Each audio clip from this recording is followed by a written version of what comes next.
진도하고는 조금 무관하게 갑자기 이제 14장을 조금 여러분들에게 보여드리는데, 보여드린 이유는 여러분도 뭐 잘 알다시피 이게 environmental hazard라는 건데, 그러니까 위험, 사람들의 건강에 이제 영향을 미치는 그런 위험들에 대해서 다루는 장이기 때문에 여기에 또 최근에 뭐 바이러스와 관련된 위험 이런 거와 관련돼서 조금 정보들이 나오고 해서 그래서 일단 요 부분 간단하게 좀 살펴보려고 미리 조금 진도를 바꿔서 땡겼습니다.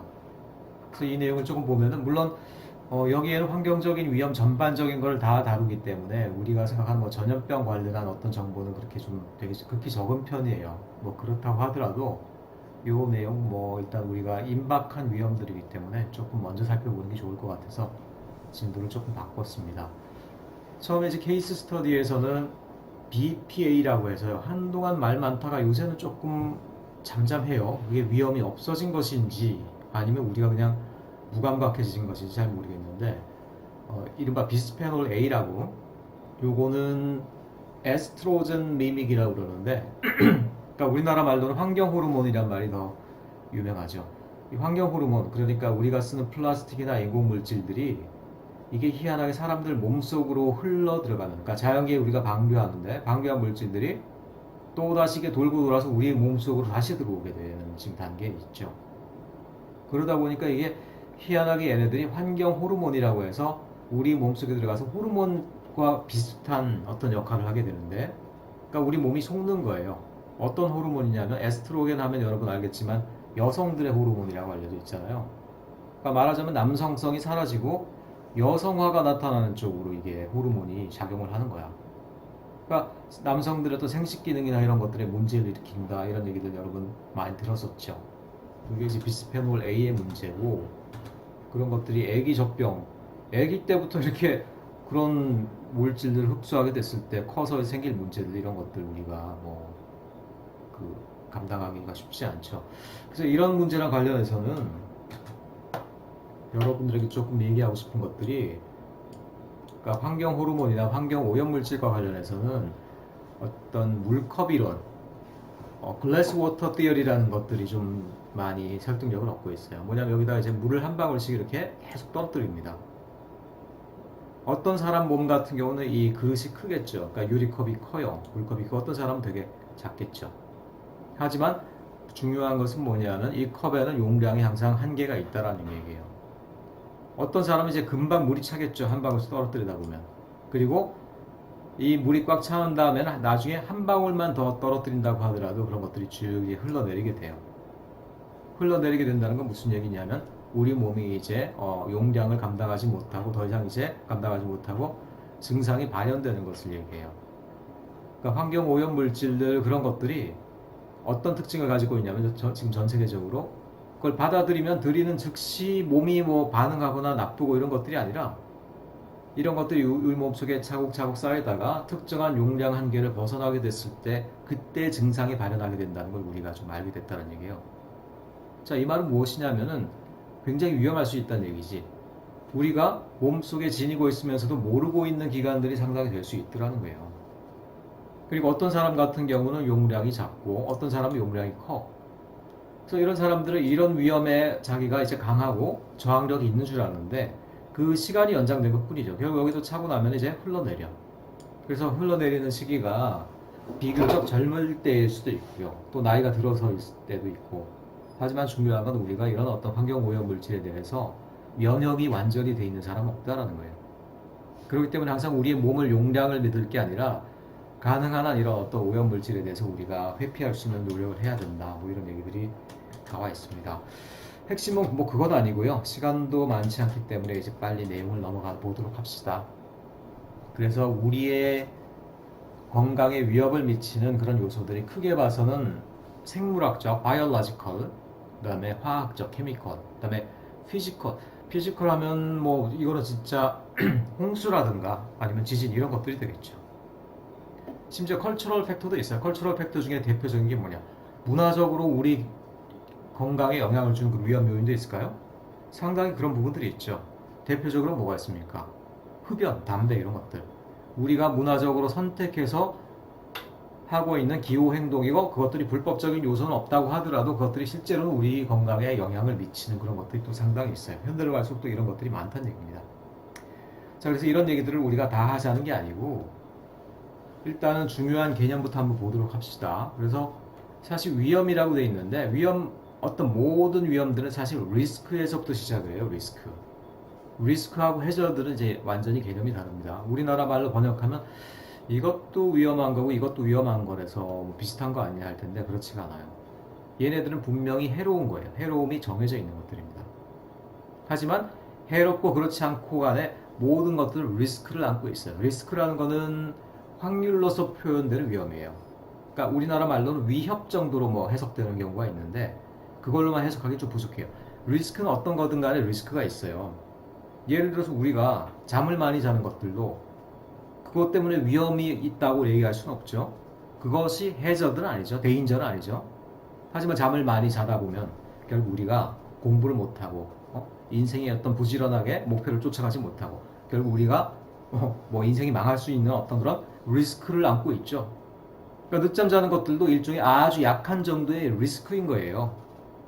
그러니까 리스크가 이제 높아지다 보면 어느 순간 그것들이 이제 데인저가 되고 해저드가 되는 거지. 리스크가 없는 행동은 우리 지상에 어떻게 보면 없다라는 거야. 근데 문제는 뭐냐면요. 어떤 재난이나 위협, 문제가 있을 때 그 리스크가 얼마 정도인지 모르는 것들이 굉장히 많다는 거야. 특별히 인류가 처음으로 당하는 리스크인 것 같은 경우에는 그 리스크가 얼마가 되는지 잘 몰라요. 그렇기 때문에 어떤 역할이 중요하느냐? 자, 그 리스크가 어느 정도의 확률로 위험한 거냐, 얼마만큼 위험한 거냐, 그 레벨을 측정하는 것들, 리스크 어세스먼트.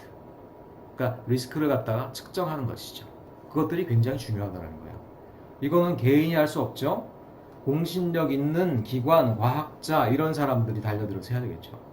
그러니까 바이러스의 위협 같은 경우는 마찬가지예요. 이런 것들을 뭐 정부 관계자라든가 아니면 언론인이나 이런 사람들이 함부로 얘기할 수 있는 것들이 아니야. 이런 것들은 과학자들이 평가할 때까지 어떻게 됩니까? 냉정하게 평가할 때까지 일단은 굉장히 큰 위협으로 생각하고 일단은 대비할 필요가 있다는 거예요. 그게 리스크 어세스먼트입니다. 그 다음에는 뭐냐면 리스크 매니지먼트가 단계가 들어가게 돼요. 그래서 그 리스크를 분석한 결과에 따라서 그 리스크를 우리가 얼마나 감당할 수 있느냐, 우리가 노력에 따라서 얼마나 리스크를 낮출 수 있느냐. 그런데 아까도 얘기했지만 리스크 매니지먼트의 기본은 그겁니다. 어떤 생활 패턴, 어떤 문화도 리스크가 아예 없는 건 없어요. 하지만 리스크가 충분히 낮다. 그래서 우리가 사실 일부러 대비하거나 민감하게 거기에 대해서 대응할 필요는 없다라는 생각이 들면 그때는 이제 그걸 우리가 위협이 아니다라고 이제 선언을 해버려요. 자, 그런 모든 것들이 이제 리스크 매니지먼트 작업이라는 거예요. 그래서 위험도가 높은 거는 리스크를 매니지먼트를 통해서 낮춰야 되고요. 위험도가 적정 이상, 적정 어떤 수준보다 더 낮게 평가된다. 그러면 그때는 뭐예요? 우리는 위험 상황을 해제를 해버리는 거예요. 뭐 그런 것들이 뭐 우리 주변에 많이 있을까? 무슨 약을 만드는 거라든가 뭐 그런 거에나 쓰이는 어떤 그런 개념이 아닐까라고 생각하겠지만 그렇지 않아요. 사실 이게 일반적인 우리 문명의 발전 패턴이에요. 여러분, 리스크 매니지먼트라는 게. 예를 들어 볼까요, 한번? 여러분, 인류 최초로 비행기를 만든 사람이 누굽니까? 1800년대 저 라이트 형제 아니에요? 라이트 형제가 자기들이 뭐 꿈꾸던 어떤 비행기를 만들어서 뒷동산에서 약 10분 정도 이렇게 날랐죠. 그리고 성공했다 난리쳤는데 그때 그 지역 신문에서 기사가 뭐라고 났어요? 아시겠지만 우리 동네에 있는 좀 이렇게 약간 뭐 이렇게 또라이 기질 있는 어떤 엔지니어들이 어떤 나르는 어떤 비행체를 시험하는데 성공했다라고 하지만 그게 과연 성공일까? 누가 그 위에 타고 날아다니면서 그걸 교통수단으로 삼겠느냐라고 비웃었다는 기사가 나타났다고 해요. 근데 그것도 어떻게 보면 있을 수 있는 일이죠. 근데 그 양반들은 뭐냐면 리스크가 너무 높아가지고 데인저가 우리한테 해로운 거라고 봤다는 거예요. 해저드라고 봤다는 거예요. 하지만 문명이란 건 뭡니까? 데인저고 해저드지만 우리에게 필요한 것이라고 그러면 그 리스크 레벨을 계속 리덕션, 낮추고 낮추는 거예요. 낮추고 낮추다가 이제 어떻게 됩니까? 지금도 비행기 사고 안 나요? 나죠. 근데 몇천 분, 몇만 분의 1로 나죠. 그 정도는 어떻게 됩니까? 우리로서는 감당할 수 있는 위험이라고 보는 거죠. 그러니까 비행기가 이제는 일반화된 문화가 된 거예요. 다 그런 거라는 거예요. 심지어 여러분 최근에 뭐 원자력, 탈원전 이런 것들도 논쟁이 많은데 원자력을 갖다 인정하시는 분들은 이런 논리를 써요. 뭐냐면 인류의 문명의 대부분이 결국은 해저드나 데인저지만 우리에게 필요한 것이라면 리스크를 낮춘 쪽으로 가는 것들이 문명이지. 비행기도 그렇고 뭐 강을 갖다 개발하는 문제도 그렇고 다 그랬다는 거예요. 하지만 그렇다고 해서 필요한 것들을 갖다가 쓰지 않고 끝내버리는 경우는 없다. 원자력 같은 경우도 우리가 당분간 써야 되는 원자력이라고 그러면 에너지원이라고 그러면 그런 것들을 리스크를 낮추는 쪽으로 계속 우리가 진전을 해야지 중간에 그거를 포기하고 끊어버리면은 그 노력은 다른 나라들의 몫이 돼버리고 다른 나라에서 개발하고 모든 어떤 산업에 이익을 창출할 때 우리는 그런 것들을 누리지 못한다. 이런 얘기를 또 하고 있다는 것이죠. 그것도 일견 타당한 측면이 있죠. 그러니까 인류가 문명과 기술이 발달되기 전에는 모든 것들이 다 데인저예요. 다 무서워. 다 못 써. 그런데 꼭 필요해. 항상 어떻게 됩니까? 우리가 꼭 필요한 것들은 또 그만큼의 위험들이 항상 있어요. 그래서 필요는 그대로 유지하면서 위험성을 낮춰가는 작업들, 그게 리스크 매니지먼트예요. 그렇게 좀 보면 뭡니까? 인류 문명의 대부분이 다 리스크 매니지먼트를 통해서 발전해 왔다는 거예요. 고층 건물도 마찬가지예요. 건물을 높게 쌓으면 바벨탑 어떻게 됩니까? 무너졌잖아요. 근데 결국 뭐냐면 사람들이 높게 쌓으면서도 안전할 수 있는 기술들 개발해 왔다는 건 다른 측면에서 얘기하면 높은 것들이 가지는 리스크를 매니지해서 결국 줄여왔다라고 얘기할 수가 있더라는 거예요. 자, 이런 것들이 인류 문명의 기초적인 개념이다라는 거고요. 그래서 오늘날 있는 모든 위험도 여러분들이 위험이라고 해서 사실 처음부터 완전히 회피해야 될 것은 아니고 결국 우리가 매니지하는 쪽으로 가야 되는 것들이 대부분이다. 우리가 이렇게 봐야 된다는 거예요. 그래서 리스크 어세스먼트에서 리스크 매니지먼트로 가는 어떤 여러 가지 프로세스하고 거기서 진행되는 일들에 대해 설명이 되어 있고요. 오늘날 그럼 현존하는 위협들의 유형들은 뭐가 있느냐? 아까 말한 뭐 그런 것들이에요. 컬처럴하고 라이프 스타일은 뭐 대충 거의 비슷한 걸로 보여요. 딱히 구분이 잘 안 가요. 그리고 바이올로지컬, 케미컬, 피지컬 여러분 잘 알겠죠. 뭐 생물학적인 거, 화학적인 거. 화학적인 게 아까 얘기했지만 환경 호르몬 이런 화학 물질들. 바이올로지컬 하면 이게 이제 우리 뭡니까? 병균, 병원균, 박테리아, 바이러스 이런 것들이죠. 그래서 오늘 요거 내용만 좀 간단하게 살펴보고 부가적으로 최근에 이제 전염병과 관련돼서 그동안 나온 어떤 이슈들이 어떤 것이 있느냐 조금 여러분들하고 한번 얘기해 봤으면 좋겠어요. 그래서 바이올로지컬 해저드가 대충 어떤 것들이 있느냐 나오는데 일단 현재 단계에서 가장 문제가 되는 것들은 독감. 독감은 인플루엔자라고 그러죠. 독감은 이제 계속적으로 문제가 돼요. 그러니까 일단 요거는 치사율이 그렇게 높지는 않고 그리고 여기에 대해서 인류가 어느 정도 이제 약을 개발해 놨어요. 그렇기 때문에 이제 크게 위협은 아닙니다. 그럼에도 불구하고 그 약에 접근하지 못하는 사람들이 이제 많이들 돌아가신 경우들이 있죠. 대표적으로 여러분 신종플루라고 해서요. 신종플루. 그게 한동대에도 한 6년 전인가요? 한 6년 전쯤에 우리 학교에도 대규모 유행을 했었어요. 그래가지고 우리 학교 내에서 확진자가 한 170여 명인가 났었습니다. 근데 그때는 뭐냐면 처음에는 그래가지고 확진자가 2명만 나면은 학기를 취소하라고 했어요. 교육부에서. 근데 나중에 가다 보니까 다행히 타미플루라고 해가지고 이 신종플루를 갖다가 확실하게 치료해줄 수 있는 약이 빨리 개발됐어요. 그때는. 그리고 걸리고 나니까 또 건강한 사람들은 죽지는 않겠구나. 그래 알아눕긴 해도 그래도 다시 회복되더라 이런 어떤 결과들이 나오면서 사람들의 이제 위협심이 급격히 낮아진 거죠. 그러니까 리스크가 굉장히 줄어든 거예요. 그러니까 어떻게 됐냐? 그냥 100명이 넘게 걸렸는데도 학기를 그냥 진행해 버렸어. 진행했어요 그때.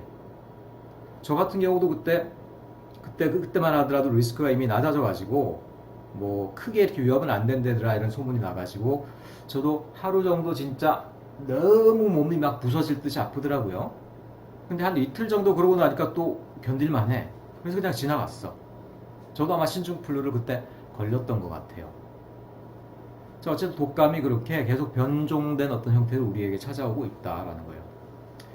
에이즈. 에이즈 같은 경우도 이제 굉장히 치명적이고 위험하긴 하지만 최근에는 돈을 엄청 들여다보면은 또 살 수는 있는 생명을 많이 연장할 수 있는 그런 어떤 질병이 되어버렸죠.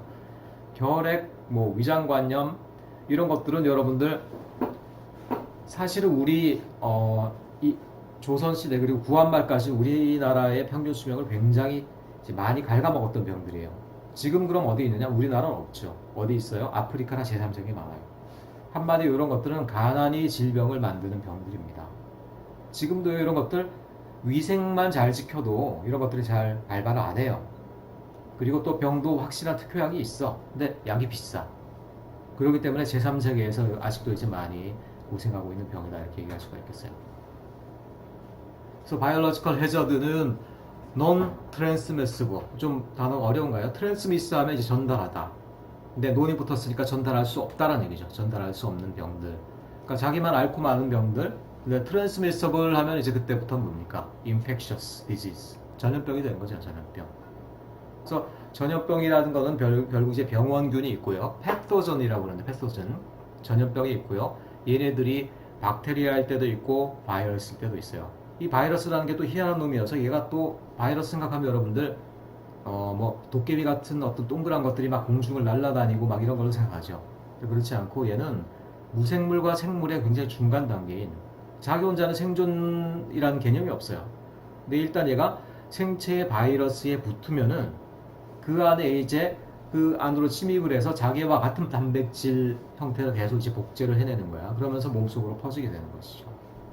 그게 이제 바이러스예요. 그래서 요새 이 전염병 같은 경우도 이게 바이러스가 특별히 무생물에 어떻게 보면 가깝다 보니까 우리가 생각하는 어떤 살갗이라든가 아니면은 뭐 섬유 이런 데 많이 남아있을 것 같죠? 그렇지 않아. 의외로 굉장히 차갑고 반들반들하고 뭐 그런 것들이 뭐가 있겠습니까? 뭐 금속 표면이죠. 쇠 아니면 뭐 스테인리스 이런 것들. 오히려 그런 데에 더 오래 살아남아 있다라는 거예요. 그래서 우리가 문 손잡이나 아니면 철로 돼 있는 테이블들 이런 것들을 잘 닦아줘야 되는 이유가 이제 바로 거기 있다는 거예요. 자, 트랜스미시블 디지즈 전염병 같은 경우는 이제 두 가지 단계가 있는데 이게 최근에 이제 얘기가 되고 있는 것들이죠. WHO에서 이상하게 자꾸 WHO는 자기들이 방역을 직접 하는 단체가 아니잖아요. 경고를 하고 알려주는 단체 아니에요. 그러면은 환경 문제의 모든 것들은 미리 경고해 주는 것들이 항상 미덕이거든요. 결과가 일어나고 난 다음에 경고하는 것들은 아무 쓸모가 없어요. 한 단계 빨리 경고하라. 그러니까 프리코션이라고 합니다. 프리코션이 중요한데 이 WHO 이 사람들이 이상하게 자꾸 그냥 자기들 잘한 얘기만 하다가 팬데믹 선언을 굉장히 늦게 했어. 유럽까지도 다 퍼지고 나서 팬데믹 선언을 했죠. 자, 이 단어는 뭐냐면 에피데믹과 팬데믹이라는 레벨이 있어요. 그러니까 트랜스미시블 디지즈는 결국 이제 한 세 가지 정도 레벨이 있다고 보는데 하나는 가장 이제 기초적인 단계는 풍토병. 풍토병은 이제 그 지역에서만 대충 나타난 어떤 그런 질병들이에요. 그래서 어떤 지역 가면 거기 무슨 병이 있대더라 조심해라 이런 정도인 거죠. 걔네들도 전염은 해요. 근데 얘네들이 그 지역의 특별한 환경 내에서만 전염을 할 뿐 어떤 외지로 퍼져나가지 못한다는 거죠. 근데 바이러스라는 게 그 상태로 가만히 있냐? 그렇지 않죠. 돌연변을 일으키고 변종으로 나타나는 경우가 많죠. 그래서 그거보다 조금 더 크게 어떤 large scale outbreak, 큰 지역으로 확산되는데 그 지역이 그런데 어쨌든 국한된 지역이야. 국한된 나라나 아니면 어떤 국한된 어떤 번역 그런 내에서만 질병들이 엄청 돌고 있을 때 뭐 그럴 경우는 이제 에피데믹이라고 할 수 있겠죠. 뭐 구분이 좀 애매하긴 한데 예를 들어서 뭐 극동아시아 지역에만 창궐한다. 그럼 그것도 이제 에피데믹이에요, 일종의. 그런데 결국 팬데믹이라고 한다는 건 뭐냐면 전 세계가 전염병의 대상이다라는 거야. 글로벌 에피데믹을 말하자면 팬데믹이라고 한다는 거죠. 이 팬데믹이라는 건 굉장히 무서운 단계예요. 왜냐하면 피할 곳이 없다는 얘기잖아. 그렇죠? 피할 곳이 없고 그리고 극단적으로 얘기하면 이렇다라는 거예요. 극단적으로 얘기하면 전 세계가 다 깨끗해지기 전에는 우리만 깨끗해질 가능성이 없다는 얘기야. 더욱이 오늘날 시대 뭡니까? 글로벌 시대예요. 글로벌라이제이션. 물류와 모든 물자, 인적 교류 이런 것들이 거의 뭡니까? 반나절 단위로 연결이 돼요. 전 세계 어떤 곳이든 하루 단위로 다 정보랑 모든 물자들이 연결돼요. 팬데믹이 빨라지지 않을 수가 없죠. 그러니까 지금 중요한 건 뭐냐면 우리나라가 우리나라 정부에서 자꾸 어느 정도 이제 안정돼 간다고 그러는데 그런 것들이 의미가 없어요. 그건 이거의 논리라니까 그거는. 에피데믹의 논리예요. 우리 지역이 창궐했었는데 우리가 좀 이렇게 계속 그것들을 안정화시켜 가고 있다. 그건 에피데믹의 논리야. 팬데믹이란 건 뭐예요? 우리가 안정돼도 소용이 없다라는 거예요. 이미 전 세계적으로 퍼져나가고 있기 때문에 전 세계적으로 이 리스크 레벨이 낮아지기 전에는 우리만 빠져나가긴 어렵다는 거야. 완전히 국경을 차단하고 뭐 완전히 물자를 다 막기 전에는 그럴 리가 없다는 것이죠. 그래서 팬데믹이 그래서 무섭다는 거야. 그래서 어쨌든 우리가 2단계까지 왔다는 거, 거기에 대해서 우리가 좀 심각하게 경각심을 가져야 되겠다 이런 얘기를 말씀드려요. 병원균들이 이제 퍼져가는 단계들인데 왜 또 하필 여자분이 또 이렇게 집중을 받고 있니? 여자분들은 또 이 생명을 탄생시키는 어떤 그런 모체이 있기 때문에 좀 더 이분들이 위협에 많이 놓여 있다 이렇게 얘기할 수 있죠. 실제로 원시적인 환경으로 가면요, 도시적인 환경에서는 여성의 평균 수명이 훨씬 더 깁니다. 보통 선진국들 같은 경우는 한 6에서 7년이 더 길어요. 여자분들 좋겠어. 근데 원시적인 환경으로 가면 여성들이 오히려 9년, 10년까지도 평균 수명이 떨어져요. 왜냐하면 생명을 탄생하게 되면서 자연의 모든 위험에 노출될 가능성이 더 많은 것이죠. 자, 그 중에서도 문제가 되는 것들이 뭐냐면 최근에 다른 동물에서부터 인체로 들어오는 바이러스, 요새 생긴 바이러스 같은 경우도 그것도 이제 박쥐에서부터 출발했다 이런 얘기를 하고 있잖아요. 그러니까 종의 경계를 넘어서는 바이러스들, 이런 것들이 최근에 이제 많이 문제가 되고 있다. 전 세계 전염병들의 불러일으키는 어떤 죽음에 대한 통계들이에요. 우리 생각하는 것보다 굉장히 많은 사람들이 전 세계적으로 지금도 전염병으로 가고 있는데 그 전염병의 수준이라는 게 굉장히 우리가 볼 때 낮은 것들이에요. 미슬스 하면 뭡니까? 홍역이라는 건데, 홍역. 홍역하면 이제 여러분들 지금 잘 모르죠. 우리나라에서 거의 이제 사라져가지고요. 홍역이 가끔 이제 홍역 환자가 나타났다라고 뉴스에 날 정도로 굉장히 어떤 특이한 사례가 됐어요. 그러니까 이런 것들은 전형적인 제3세계 후진국형 병들입니다. 선진국에서 대부분 사라졌어요. 투베르클로시스 폐결핵이죠, 폐결핵. 폐결핵도 이 박테리아에 생기는데 이거를 치료하기에는 항생제를 잘 맞으면 다 날 수가 있습니다. 그런데 그게 굉장히 값이 비싸요. 그리고 항생제가 더욱더 센 거를 투입해야 되는 지경이 됐어요. 왜냐하면 얘네들이 계속적으로 센 놈들이 발생하다 보니까. 그래서 굉장히 그 가격이 비싸지는 문제들, 뭐 그런 것들이 있고요. 말라리아도 있고.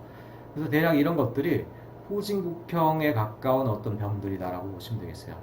하지만 위에 있는 두 개 같은 경우는요, 에이즈라든가 프뉴모니아 앤 플루, 폐렴과 뭐 폐렴은 이제 다양한 바이러스나 박테리아에서 발생하니까 폐렴이라는 뭐 병 자체가 따로 있는 것은 아닙니다.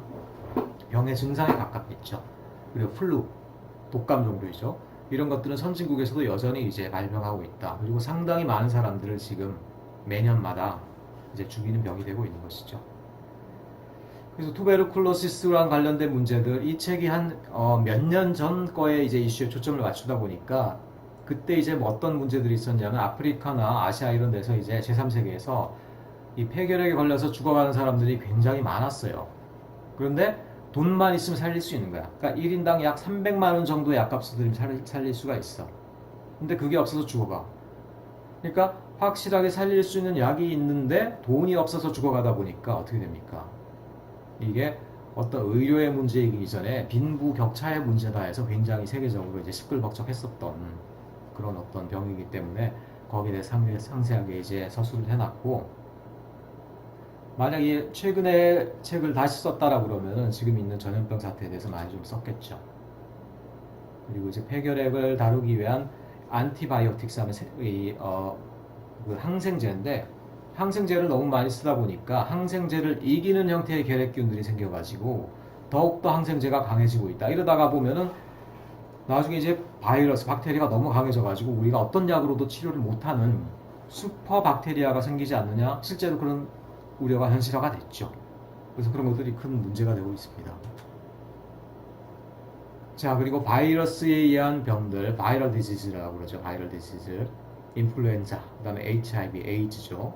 에이즈만 해도 이건 에퍼데믹이에요. 팬데믹이라고 보진 않습니다. 왜냐하면 이게 굉장히 강력한 바이러스이긴 하지만 얘네들은 그 쉽게 전염이 된다기보다는 굉장히 뭐랄까 밀접한 접촉에 의해서만, 뭘 얘기하는지 여러분들이 알 거예요. 굉장히 밀접한 형태의 접촉으로만 전염이 되기 때문에, 그러니까 팬데믹이라고 하진 안 봐요. 에퍼데믹이라고 보통 보고 있습니다. 뭐 B형 간염 등등, 사스, 웨스트 나일 바이러스, 여기다 뭐 에볼라 이런 것들이 있을 수 있겠죠. 그래서 HIV 또는 에이즈 에퍼데믹 단계에 있는 얘기를 여러 가지 하고 있고요. 그래서 말라리아 얘기도 나오는데 말라리아 얘기도 전형적으로 이제 이 제3세계형 질병이에요. 그래서 보면은 얘는 또 특별히 모기를 통해서 전염이 되는데 근데 이 모기가 병균은 아니지만 실제로 퇴치하기가 굉장히 어려워요. 자, 이 모기 속에 있는 플라스모디움이라고 그러는데 이거는 이제 원충이라고 그래요, 원충. 얘네들이 우리 몸에다가 원충을 갖다 주입을 해. 침샘에 있는 원충을 주입해. 그럼 얘네들 돌아다니다가 이 간에서 해독을 기다리다가 간에서 해독을 못 하는 거야. 근데 이 간에서 기상을 하면서 얘네들이 스포로조이트, 이거는 뭐 번역된 말도 없더라고요. 스포로조이트가 또 암수가 있는데 얘네들이 이 안에서 분할을 해요. 그 다음에 얘네들이 핏줄을 따라서 이제 막 스포로조이트들이 돌아다니는 거야. 그러면서 이제 사람이 열이나 아니면 장기가 파괴되는 현상들 여러 가지 알으면서 시름시름 죽어가는 거지. 그러면서 그 피가 다른 모기에서 쪽쪽 빨린 다음에 다시 또 다른 사람에게 옮겨지고 이런 어떤 사이클들. 그게 지금 말라리아입니다. 이게 특별히 말라리아가 무서운 이유는 뭐냐면 이게 발병하는 기간이 굉장히 많이 걸려요. 어떤 종류 같은 경우는 한 3개월도 걸린대. 그리고 얘네들이 이 플라스모디움 그래서 스포로조이트의 종류가 여러 개예요. 그 여러 개가 다른 각각 이제 거기에 쓰이는 약들이 다르더라는 거야. 그러니까 이런 생각할 수 있죠. 우리가 어떤 제3세계에 가서 일을 하고 왔는데 우리가 모르게 이 병을 얻어왔어. 3개월 후에 우리나라에서 발병을 하는 거야. 근데 우리나라는 말라리아 환자들이 없다 보니까 이 병들이 이 약이 이렇게 구비가 잘 안 돼 있거든요. 그럼 어떻게? 여러 약을 써봐야 되는데 약이 잘 구비가 안 돼 있어. 그럼 이제 큰 위기를 맞을 수가 있다는 것이지. 그래서 아직도 굉장히 위험하다는 것들이 바로 그런 이유 때문이에요.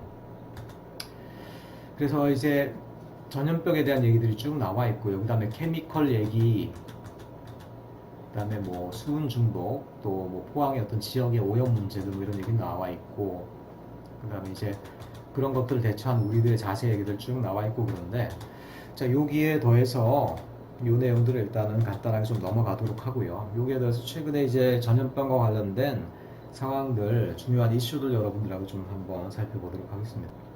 저는 이제 중국에서 작년 한 12월 말 그리고 1월 초부터 중국에서는 얘기가 나오기 시작했어요. 이 바이러스에 대해서.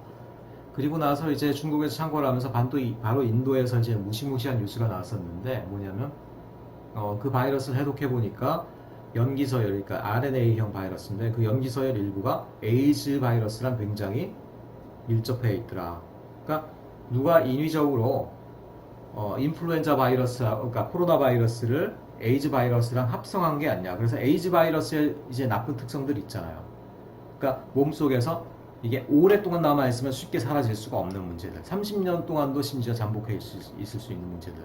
그래서 그런 것들이 바로 이 바이러스의 특성이 된다. 이런 무시무시한 논문이 나왔었는데 그 뒤에 이제 그런 것들이 분명하게 어떤 확신할 수 있는 결론이 있는 논문은 아니었다라고 해서 다행히 이제 그 논문은 뭐 철회가 되었다라고 그래요.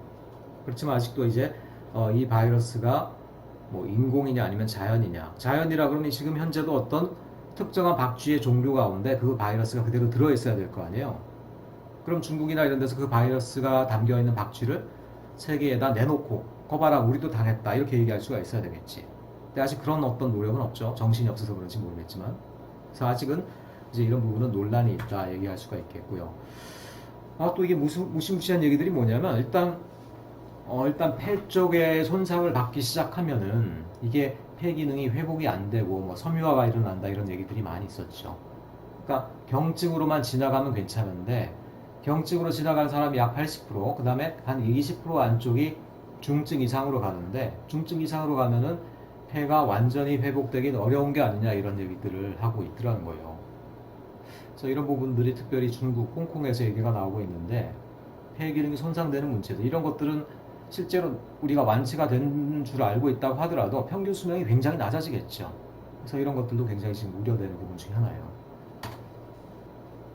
또 그리고 이제 무시무시한 뉴스들 또 이 세 번째는 뭐냐면은 처음에는 이게 중국에서 인정을 안 했어요. 우리나라 정부에서도 인정을 안 했어. 공기 감염 그런 거 없다 이렇게 얘기했었는데 이미 홍콩에서 그러니까 동일한 환기구를 쓰고 있는 홍콩 아파트가 좁고 이렇게 뭐 이렇게 성냥갑처럼 쫙 연결되어 있잖아요. 환기구가 하나로 연결되어 있는 경우가 많거든. 근데 층에 있는 사람이 쫄로 연속으로 쫙 이렇게 코로나 바이러스에 걸린 거야.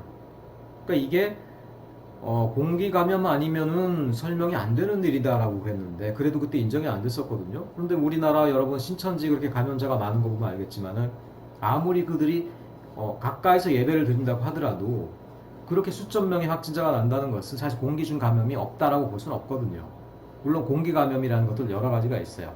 그러니까 에어로졸 형태로 간다라는 거는 우리가 뭐 침이나 가래 이런 것들이 이제 공기 중에 방울의 형태로 튀잖아요. 그래서 가까운 사람한테 이런 말하기 좀 더럽긴 하지만 덩어리 형태로 이제 다른 사람한테 영향을 미칠 수 있는 거지. 그러니까 작은 알갱이 형태로요. 그걸 갖다가 이제 에어로졸이라고 그래요. 근데 이 에어로졸이 작은 에어로졸에도 이제 바이러스가 붙게 된다라고 그러면 바이러스가 훨씬 더 멀리 가는 것이죠. 그러니까 큰 덩어리에만 붙어서 살 수 있다라고 그러면 가까운 데만 감염이 되는 거야. 근데 그게 아니고 뭐 50 마이크로미터 이내의 어떤 굉장히 작은 입자에도 바이러스가 달라붙어서 오랫동안 살아있을 수 있다라고 그러면은 진짜 공기 흐름을 따라서 이제 얘네들이 왔다 갔다 할 수 있는 거죠. 그 단계는 이제 완전히 우리가 에어본 단계라고 그래요. 에어본 단계. 그래서 에어로졸로 감염된다는 게 지금 거의 이제 확실해졌고요. 생각보다도 그리고 굉장히 넓게 전파가 되는 거 아니냐.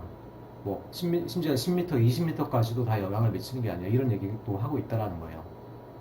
자, 무서우라고 하는 얘기 이전에 우리가 그만큼 지금 경각심을 가져야 된다는 얘기예요. 자, 이런 환경적인 위험은요, 항상 경고 이전에 사전 경고해야 되는 거야. 야, 괜찮아, 그거 견딜만 해. 그래 놓고 피해를 겪은 다음에 거기에 대해서 뭡니까? 거기에 대해서 보상해 줄 사람은 아무도 없다라는 거예요. 그러니까 조금 우리가 좀 더 이런 이슈를 보고 경각심을 가져야 될 필요가 있겠다라는 얘기를.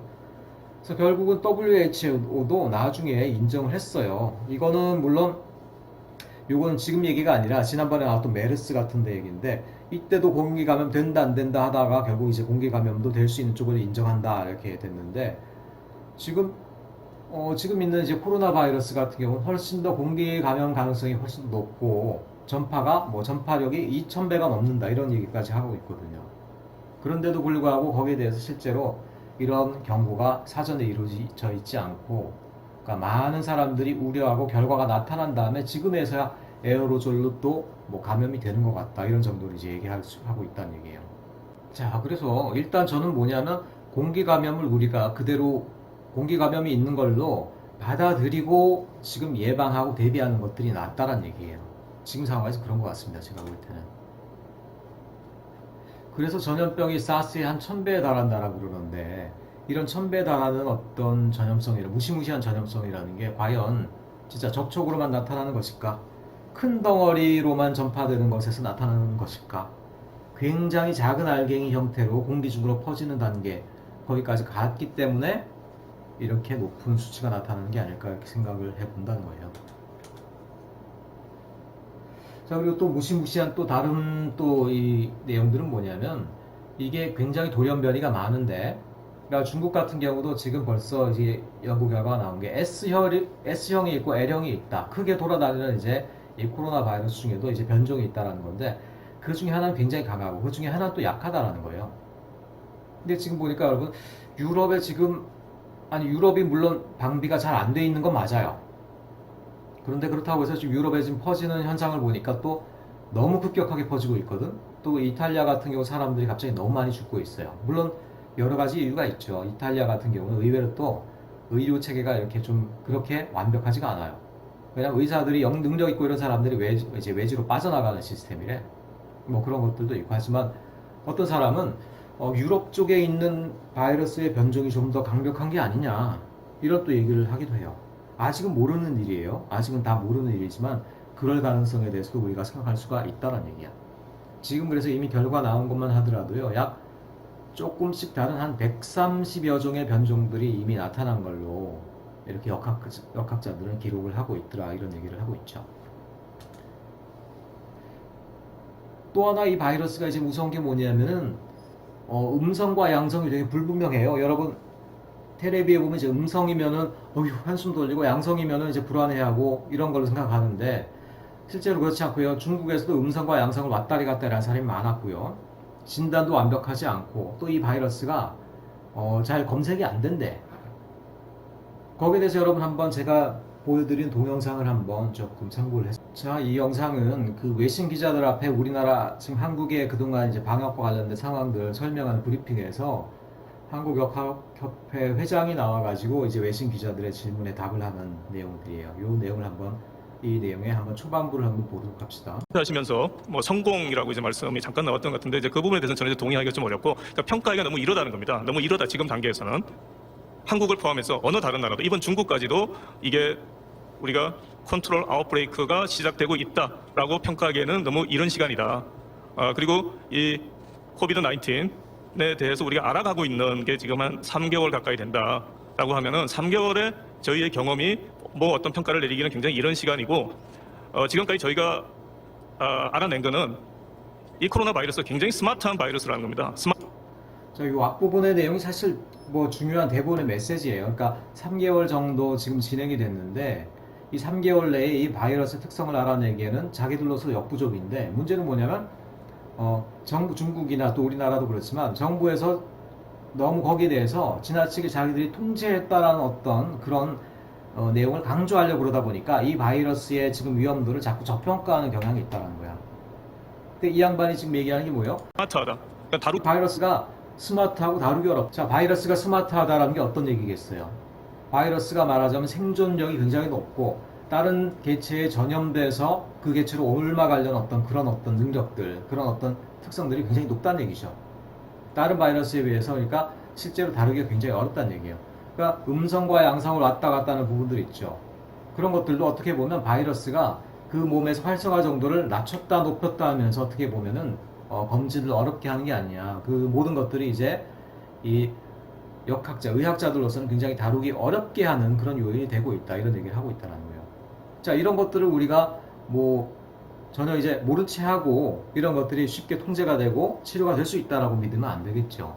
후기가 굉장히 어렵다. 그거는 익히 다 잘 아실 겁니다. 이미 여러 나라에서, 중국에서 경험도 있고 여러 나라에서 이미 경험한 바와 같이 증상 초기에, 그리고 심지어는 증상을 느끼지 못하는 시기에, 또 어떤 경우에는 무증상 시기, 에이심토마틱 페이스 때 환자로부터 바이럴 쉐딩이 굉장히 많이 나오는 걸로 되어 있기 때문에. 자, 제일 이제 다루기 어려운 부분들이 바로 저건데, 그러니까 무증상자는 이제 끝까지 무증상인 사람도 있을 수 있고요. 그게 아니라 한 짧게는 2주에서부터 길게는 뭐 한 3달까지도 무증상인 사람이 있었다고 그래요. 사람들 만나고 접촉을 하잖아요. 자, 그러면서 바이러스를 갖다가 전달할 수 있는 그런 개체가 될 수 있다, 이런 얘기들을 하고 있다는 거예요. 그 부분이 굉장히 이제 무서운 부분이죠. 그러니까 에볼라나 이런 바이러스들이 실제로는 굉장히 위험한 바이러스인데 그렇게 많이 안 퍼진 이유는 걸리면 그 사람이 너무 빨리 이렇게 증상을 앓고 건강하지가 않고 금방 또 죽어버린 경우가 많거든요. 그러니까 오래 전달을 할 수 있는 어떤 그 기간이 없는 거야. 근데 이 코로나 같은 경우에는 굉장히 불규칙하게 오랜 동안 이제 사람들 몸속에서 남아있고 그동안은 이제 증상이 안 나타나기 때문에 그런 부분이 굉장히 이제 다루기 어렵게 하고 있다, 이런 얘기들이 나오고 있죠. 그 커뮤니티 레벨에서의 와이드 스프레드를 원칙적으로 차단하는 게 상당히 어려운 상황이다라고 얘기를 할 수가 있고요. 그다음에 이제 한국 쪽, 그러니까 이게 이제 전체적인 상황이었고, 그러니까 실제로 사람들이 접촉하고 있는 상황에서 그걸 방역만으로 통제하는 것들이 사실은 굉장히 어려운 상황이다. 한국의 상황으로 돌아서 보면은 이제 초기에 그 31번째 이제 신천지 그 환자가 발생하기까지, 예, 그 뒤에는 뭐 좀 길고 내용들이 좀 복잡한 게 나오니까. 자, 그리고 이제 조금씩 실체를 드러낸다고 되어 있는데 무증상 전파의 재발도 가능. 그러니까 증상이 안 나타나고 이렇게 오래 가는 사람들이 있고 또 재발도 가능하다. 이 재발이 왜 나타나는지 아직 확실하게 지금 검증이 안 돼 있어요. 그러니까 재발이라는 게 두 가지 가능성이 있거든요. 첫째는 뭐냐면 이제 바이러스 갖고 있었던 사람이 나은 줄 알았어. 근데 그게 아니라 바이러스가 활성화 정도를 낮추고 몸속에 숨어 있었던 거야, 한마디로. 그런 바이러스들도 꽤 있거든요. 치료받은 줄 알고 나가고 나서 일정 시기 이후에 다시 또 활성화돼. 그래서 뭐 재감염된 걸로 생각하는 경우도 있고, 또 그게 아니라 또 다른 가능성도 있죠. 그러니까 내가 어떤 1이라는 어떤 바이러스에 감염돼 있었는데 그것들이 이제 돌연변이 된 2라는 바이러스에 새롭게 감염되는 경우 나에게 또 면역력이 없는 거야. 그래서 돌연변이 된 또 다른 형태의 바이러스에 감염돼서 또 재감염되는 경우도 있을 수 있고, 그리고 또 이 재발이 된다라고 그러면 또 굉장히 또 건강에 치명적이다, 이런 얘기도 있고요. 그래서 이런 부분들에 대해서 아직 우리가 잘 모르고 있더라는 거야. 신종 바이러스 특징 하나 둘 알아가는 단계. 그러니까 아직도 모르고 있는 부분이 너무 많다는 것이죠. 그러니까 중국도 그렇고 우리나라도 그랬지만 완치자가 나와서 돌아다니는 것들이 또 더 위험할 수도 있더라는 거예요. 대체 어느 순간까지 사람들을 격리해 놔야 되느냐. 그래서 완치 기준도 바꿔야 된다 이런 얘기들이 있고.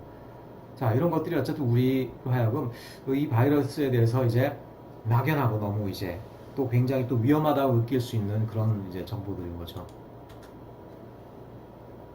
또 특이 사례 나왔다 이런 기사도 있었는데 바이러스가 그러니까 실제로는 죽지 않았으면서 가만히 숨어 있다 재활성화되는 어떤 그런 경향이 있다. 이게 아까도 얘기했지만 바이러스가 좀 스마트하게 움직인다 이런 얘기를 뒷받침하는 어떤 사례들이 되고 있는데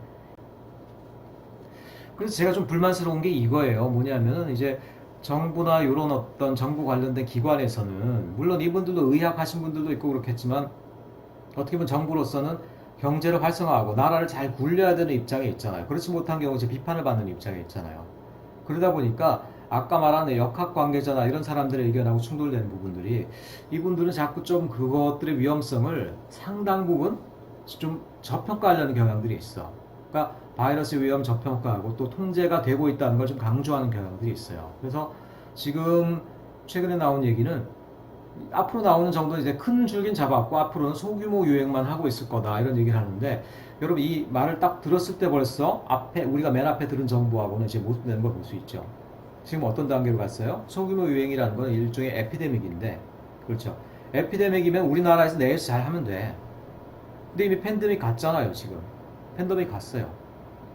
미국 같은 경우도 최근에 아마 거의 몇십 년 만에 최초로 아마 이렇게 팬데믹에 해당하는 정책을 지금 하고 있고 막 그럴 거예요. 그러니까 이미 팬데믹으로 갔기 때문에 소규모 유행이란 말이 맞지가 않아요. 이거는 우리가 예를 들어 소규모 유행 정도로 우리나라에서 지금 현재 나타나고 있을지라도 그게 끝이 아니라는 얘기예요. 전 세계가 공평하게 이 바이러스의 어떤 수준이 떨어질 때까지 우리가 맞춰주는 수밖에 없는 거지 우리나라만 깨끗해지는 방법이 없더라는 얘기야. 근데 좀 이런 소규모 유행이다 그리고 집단으로 발생하는 경우 아니고는 크게 발생하는 경우는 없다라고 너무 이제 이르게 평가하는 것들이 저는 이제 상당히 좀 불만스럽더라는 거예요. 그러다 보니까 이제 영국 같은 경우는 지금 영국이 굉장히 특이한 결정을 내렸는데 영국의 총리가 엊그젠가요 나와가지고 굉장히 비관적인 전망을 했어요. 우리나라하고 굉장히 이제 반대돼. 우리나라나 중국은 좀 통제가 가능하다. 그리고 긍정적으로 이제 바라보는 상황을 그런 입장인데 영국은 또 극단적으로 비관적인 전망을 내놨어요. 총리가 나와서 뭐라 그랬냐면 사실 유럽에서도 지금 영국이 제일 감염 정도가 적은 나라거든요. 지금 현재. 그런데도 영국 총리가 나와서 무슨 얘기를 했냐면 사실상 지금 현재 치료제도 없고 확실한 방역 방법도 없다. 그리고 바이러스는 굉장히 치명적이다. 총리가 그리고 나와서 어떤 말까지 했냐면은 여러분들이 사랑하는 가족을 잃을 수도 있다는 상황에 대해서 이미 우리가 마음의 준비가 되어 있어야 된다. 거의 이런 얘기까지 했더라는 거예요. 그리고 어느 순간이 되면 여러분들이 전화를 걸어도 앰뷸런스가 출동하지 못하는 순간이 온다. 그 순간을 우리가 맞을 수밖에 없다. 이게 영국식인가요? 굉장히 그러니까는 이미 비관적인 전망을 미리 내놓고 사람들의 기대 수준을 뚝 떨어뜨려 놓고 있네. 사실 근데 지금 현재 중국과 뭐 우리나라에서 있었던 특별히 이제 대구 지역에서 있었던 모습을 봤을 때 이런 비관적인 전망이 틀렸다고 할 수는 없죠. 결코 틀렸다고 할 수는 없어요. 사실 그게 사실 그대로를 묘사한 거에 뭐 맞다라고 볼 수가 있죠. 자, 그 다음에 이제 우리가 좀 생활에서 좀 조심해야 될 부분들에 대해서 좀 나오고 있는데 아까도 얘기했지만 공기 중 감염이 된다라고 사실 우리가 보고 행동을 해야 돼요. 그래서 실내에서 여러분 마스크 끼지 않고 서로 대면으로 얘기하는 것들 되도록 줄여야 되고요. 실내에서도 마스크 꼭 끼고 그리고 너무 오랫동안 이렇게 얘기하고 또 친구들끼리 이렇게 뭐 얘기하다 보면 격한 얘기 나면 또 튀잖아 뭐가 이런 것들 그런 것들 좀 줄여야 되겠고 그런 노력을 우리가 해야 되겠다라는 거고 이 바이러스가 매끈매끈하고 차갑고 또 금속성인 걸 오히려 이렇게 좋아한다라는 거예요. 좋아한다기보다는 그런 환경에서 오히려 오래 버틴다라는 것이죠. 그래서 심지어 스테인리스 포용 같은 경우는 3일까지도 생존이 가능하다. 이 말은 뭐냐면 우리가 차가운 금속 부분 있죠. 그런 것들을 만질 때 늘 조심해야 된다. 그래서 소독약이나 이런 것들이 있으면 그런 데 위에다 좀 뿌려주는 게 좋아요. 가끔씩. 심지어는 뭐 4, 5일까지도 생존한다고 그러니까 이거를 갖다가 우리가 믿고 그러니까 건물을 들어오고 나갈 때 여러분 문 손잡이 같은 것들 되도록이면 장갑 같은 걸 끼고 다니시는 게 앞으로 좋을 것 같아요. 봄도 되고 했는데 이상하게 보이겠죠. 그렇긴 하더라도 여러분들이 조금 장갑을 뭐 이렇게 너무 두터운 장갑일 필요는 없겠지만 좀 장갑 같은 걸 끼고 다녀야 되지 않겠냐. 저는 이런 어떤 제안을 해봐요. 좀 이상하게 보이고 어우 쟤는 너무 저 유별 떤다 막 이럴 수 있지만 그게 중요한 게 아니야. 나만 사는 게 중요한 게 아니고요. 내가 또 피해를 줄 수 있는 사람이 있을 수 있잖아. 그러니까 두 가지 측면을 모두 생각해서 장갑을 끼고 다니는 문화가 한동안 이번 봄에는 좀 있어야 되지 않은가. 캠퍼스 생활할 때 좀 그런 제안을 좀 하고 싶습니다. 아유 이게 좀 크게 또 낭만적인 뉴스로 다가오네.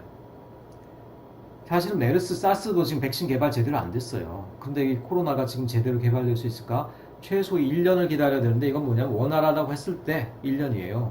그렇잖아요. 세월호 때도 어른들만 믿어서 애들 다 하늘나라 갔어요. 어른들도 모르는 건 몰라. 정부도요, WHO도요, 모르는 건 몰라요. 개인의 안전에 대해서 이 극단적인 경우에 개인의 안전에 대해 책임져 줄 수 있는 사람은 아무도 없습니다. 자, 이 백신이 금방 개발된다라고 좋지만 이거는 기약이 없는 거예요. 최소 1년이라는 거예요. 그리고 지금 있는 상황이 연말까지 갈지도 몰라요. 어떻게 될지 모르는 거야. 그러니까 우리는 여기에 대해서 너무 낙관적인 전망을 가지고 위험을 무릅쓰면 안 된다는 얘기예요. 그리고 백신 개발되기 전에 우리가 이미 걸려버리면 백신을 맞을 수도 없어 어차피. 그렇잖아요. 치료제가 또 지금 없는 상황이야. 지금 뭐 람데시피르라고 해가지고 에볼라 치료약을 좀 써가지고 그리고 미국에서 나온 약이죠. 그 다음에 또 하나는 뭐냐면 일본의 아비간이라고 해서 이제 조류독감에 썼던 약.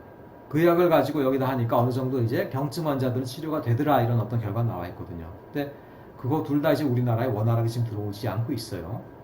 그러니까 치료약도 제대로 없어. 안 걸리는 것들이 최선이라는 얘기예요. 걸리고 나면 굉장히 위험한 경우가 있을 수 있다. 나만 위해서가 아니라 또 내가 걸리고도 무증상자로 돌아다닐 수 있다. 이런 생각을 해야 된다는 것이죠. 를 만약 개강하게 되면은 얼마나 많은 젊은 사람들이 서로를 접촉하고 다니겠냐는 거야. 자, 이런 상황에서 내가 증상이 없다고 해서 방비를 소홀히 한다. 그럼 내가 슈퍼 전파자가 될 수 있는 가능성도 얼마든지 있다는 얘기예요. 항상 소극적으로 그리고 약간 이럴 때는 좀 비관적으로 봐도 돼. 좀 비관적인 관점에서 그렇게 이 병에 대해서는 접근을 해야 되지 않느냐 이렇게 좀 생각을 해봅니다. 이 정도 나온 얘기만 일단 여러분들이 좀 안다고 하더라도 지금 단계에서 우리 건강을 지키기 위한 그런 정도의 정보는 된다라고 보고요. 여러분들 어쨌든 좀 각별히 조심하시고요. 각자 있는 곳에서 이 상황에 대해서 좀 최선을 다해서 대비하면서 건강을 지키기 위해 노력을 할 수 있도록 그렇게 했으면 좋겠습니다. 예, 수고 많았습니다. 이만 마치겠습니다.